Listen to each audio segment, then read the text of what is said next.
1991 წლის 9 ივლისს Nintendo-მ არკადულ თამაში Donkey Kong პირველად წარადგინა პერსონაჟის სახელით Jumpman, რომელიც მოგვიანებით მსოფლიო მარიოს სახელით გაიცნო. დღეს ზუსტად 45 წლის შემდეგ ეს თავდაპირველად რამდენიმე პიქსელისგან შემდგარი გრაფიკული მოდელი გარდაიქმნა 35 მილიარდ დოლარად შეფასებულ მულტიმედიურ გასართობ იმპერიად, რამაც ფუნდამენტურად შეცვალა გლობალური გეიმინგ ინდუსტრიის ეკონომიკაც.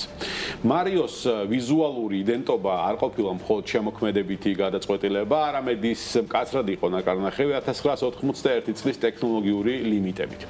დიზაინერმა შიგერუ მიამატომ პერსონაჟს ქუდი იმიტომ უარგო, რომ იმ დროის დაბალი რეზოლუციის ეკრანებზე თმის მოძრაობის ანიმაცია შეუძლებელი იყო, როგორც ჩემ შემთხვევაში.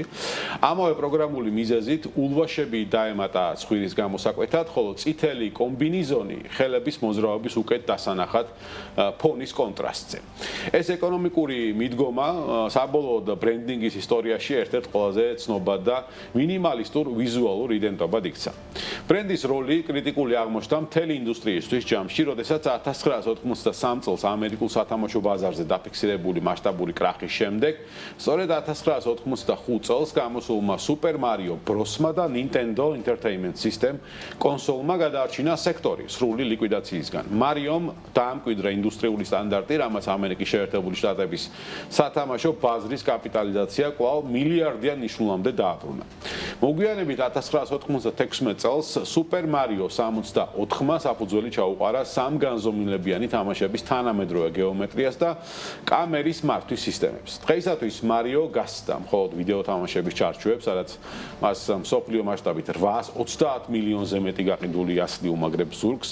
ბრენდმა წარმატებით მოახდინა შემოსავლების დივერსიფიკაცია სხვადასხვა მაღალმარჟიან სექტორებში, რაც კინოინდუსტრიაში 2023 წლის ანიმაციური ფილმის მიერ box office-ებში მოპოვებულმა 1.36 მილიარდი დოლარმაც დაადასტურა. ამას ემატება ცოცხალი გასართობი მიმართულება Super Nintendo World თემატური პარკების სახით იაპონიასა და ამერიკის შეერთებულ შტატებში, აგრეთვე ათასობით გლობალური პარტნიორობა მერჩენდაიზინგის ლიცენზირების კუთხით.